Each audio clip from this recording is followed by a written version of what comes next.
Hi friends, welcome back to the kitchen.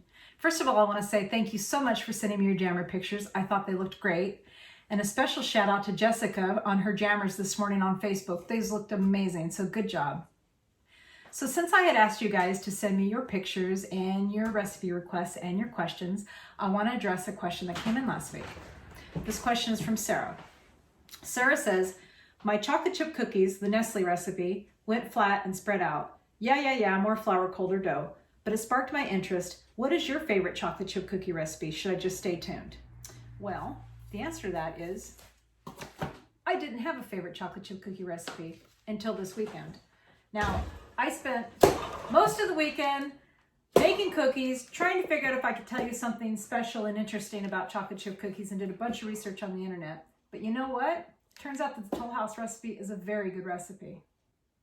Now, there's an interesting history behind the Toll House recipe. In the 1930s, there actually was a Toll House Inn, and it was run by a lady named Ruth Wakefield. And she was making cookies for her guests, and she ran out of nuts one day. And so she took a chocolate bar, cut it up, put it in her cookies, and her guests went crazy. So she decided she was going to put chocolate in her cookies from then on.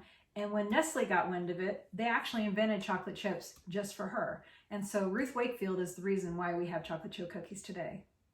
That recipe is so time-tested and so well-known that it ends up on the back of other chocolate chips that aren't even Nestle. I know because I checked. So this recipe calls for 2 1/4 cups of flour, but you know how I feel about you guys measuring flour.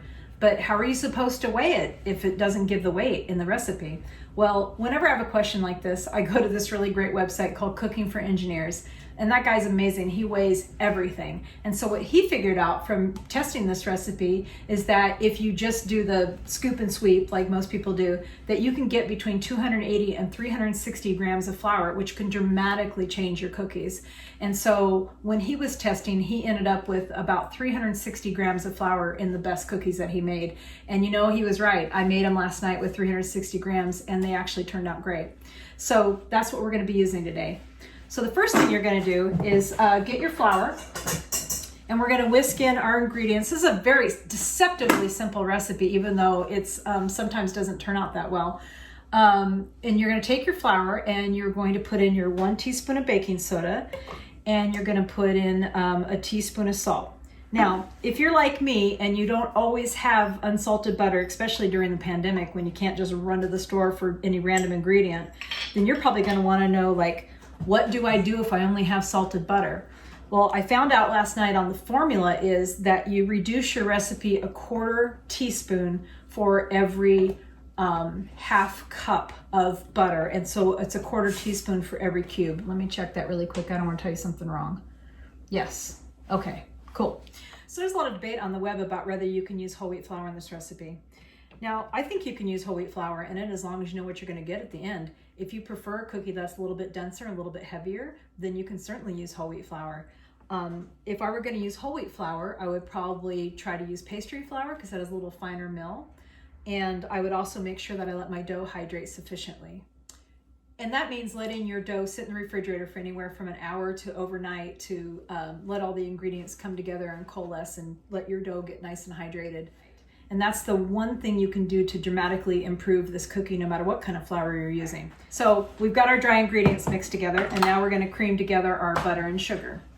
Now, one of the things that I was really surprised at when I read almost every recipe said that people don't cream their butter and sugar long enough. I know I never have.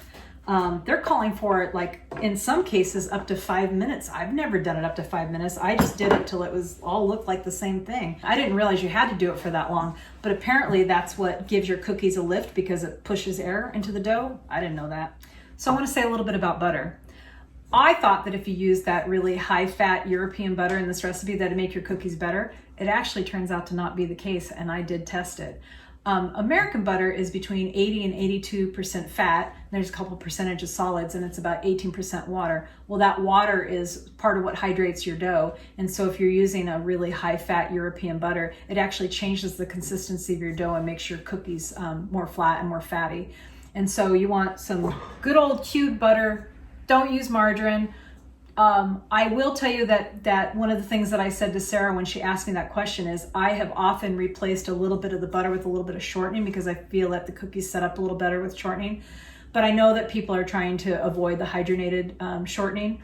So I don't use that anymore. I use butter, but I did see this at Whole Foods the other day, which is a coconut oil based shortening. So I might try that at some point. I haven't tried it yet though.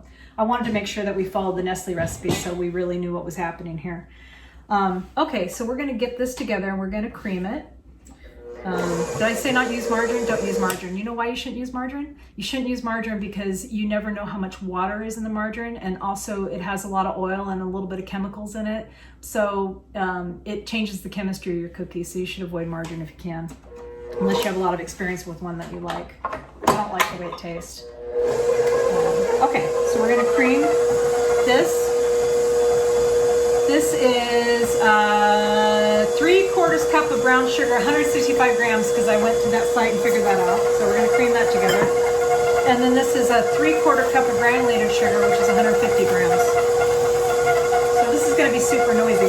Sorry, I was putting this out last night, so I had to cover it. Okay, here we go. All right. Okay, full confession, I had to go across the room and get the eggs because I didn't have them over here, whoops. Okay, so the recipes always say that your eggs should be room temperature.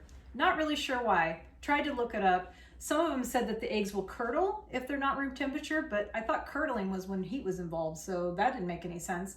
But then I also read that since the egg yolks contain so much fat, that they get incorporated into the dough more smoothly if they're room temperature, so that made more sense to me. So we're gonna put these in here one at a time.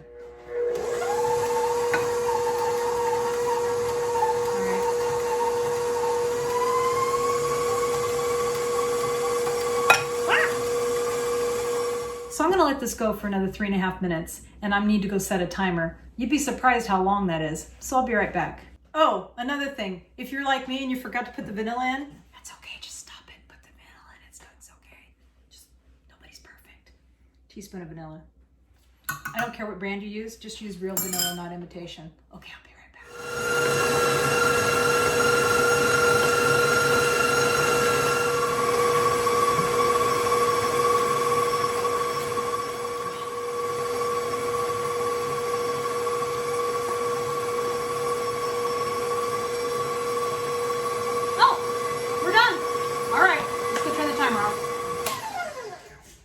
Okay, so what's the next thing that happens?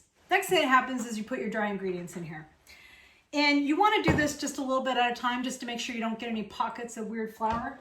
And so I'm going to put my little cover on here. I mean, this cover does work, but you also generally need a towel because there's a big hole in the back and it just like puts flour in your face if you don't do that.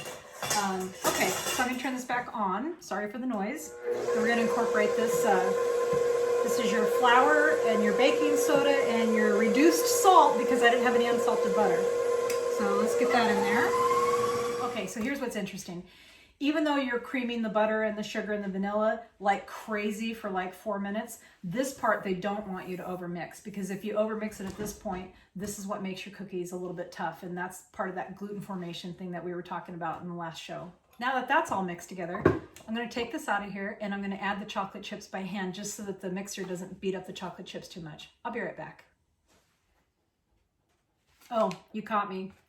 Just because I like the Nestle recipe doesn't mean I like their chocolate chips. In fact, this recipe on the back is the exact same one, and I like this chocolate a lot better. This is Guittard. It has more chocolate solids in it, and it doesn't contain as many additives, and it doesn't have any soy in it, and I just think the flavor is a lot better. So this is what I use. All right, all the chocolate chips are incorporated. This is a very stiff dough, which you probably noticed when you took it off the paddle. Now, I'm going to tell you something kind of counterintuitive. You should refrigerate this overnight, and you're like, why? It's already a stiff dough. I think it makes a difference, but we're going to test it. So we're going to stick some of these in the oven, and then we're going to compare them to the ones I made this morning that were in the refrigerator all night. Let's see what happens. Okay, you know I'm a big fan of parchment paper, so that's what we have here. And then we're going to use a scoop. And the reason to use a scoop is not just because your cookies turn out beautiful and uniform, but also because if they're the same size, they cook evenly. So we're going to space these out, and we're going to put a lot of room around them. I really only put like 6, 7 cookies on a sheet at the same time, just to give them a lot of room to spread out. And then these go in the oven for about 11 minutes at 375. So I'm going to get these all spread out here, and then we'll see how they turn out. Okay, everything's out of the oven, and we're going to take a look. But before we do that, I want to say not everybody likes this style of cookie. Some people like really thin, crunchy ones. Some people like the big, chewy monster cookies. For whatever kind of cookie you like, you can find a recipe for it. If you're looking for a crisper cookie, then you reduce the amount of brown sugar and increase the amount of white sugar because brown sugar holds more moisture. If you're looking for a cookie, I wrote this down for you. If you're looking for a cookie that's thin and chewy, you use a little bit less flour. And if you're looking for a thick, chewy cookie, there's a bunch of recipes online for that show you how to melt butter so that the fat and the water separates, and then the water becomes available for the flour and it makes a chewier cookie. And you can find some different kinds of recipes in the 2019 Joy of Cooking. I love this book, although it's a library book and I can't return it because they're not open right now. Or Baking Illustrated goes into the science of cookie making into a great detail, and this is a great book. I learned a lot from this last night. The other blog I like where he does a lot of testing is the Cooking for Engineers blog. I think it's really great. All right.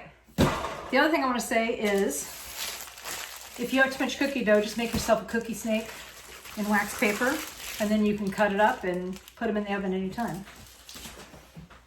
Here we go. You ready? This is my gadget corner. This is a tiered folder. Well, that's not good. All right, this is my gadget corner for today. This is actually a folding cookie rack. You can either use it to put sheet pans on or for cooling racks, and then it folds flat and you can put it away. It's great for holiday cookie making, or for today when we're making 4 different recipes. So I want to show you the difference between some of these. So this is what we made today. These came out of the oven just now, and they're actually a perfectly decent cookie, and these were not refrigerated at all. These were refrigerated overnight, and you can tell that this is just a little bit tighter of a cookie, and these were both done at 375 for about 11 minutes. I actually think the flavor of the ones that are refrigerated overnight is pretty decent, but these actually turned out a little bit better than I thought. So if you are going to make cookies same day, just make sure your proportions are correct and make sure you whip that butter and get the lift that you need in these. And it actually turned out way better than I expected. These were refrigerated overnight and then cooked cold, and these actually are the best of the lot because they have a really beautiful texture and they also taste really good. And then these, I actually accidentally cooked them at 350, and I didn't think it'd make a difference, but it actually made a difference. They got a little bit greasy and they spread out a lot more. So it turns out that cooking them at 375 sort of let them set up faster and look a little better in the oven, and they didn't spread as much. And these were a recipe I found last night where they were using an extra egg yolk and a higher fat butter. So you can see if you have more fat in your recipe that they're definitely a flatter cookie. They're good, but they don't quite have the texture that I like. So anyway, that's it. That's the Great Cookie Experiment. Now I have to wrap these up, take some to Vicky, call up Raz because I certainly don't need this many cookies in the house, but I am going to take my cookie snake and put it in the freezer. So I hope you liked this episode. Please keep sending me your pictures and your questions and your recipe requests, and hope to see you next week. Okay, bye-bye.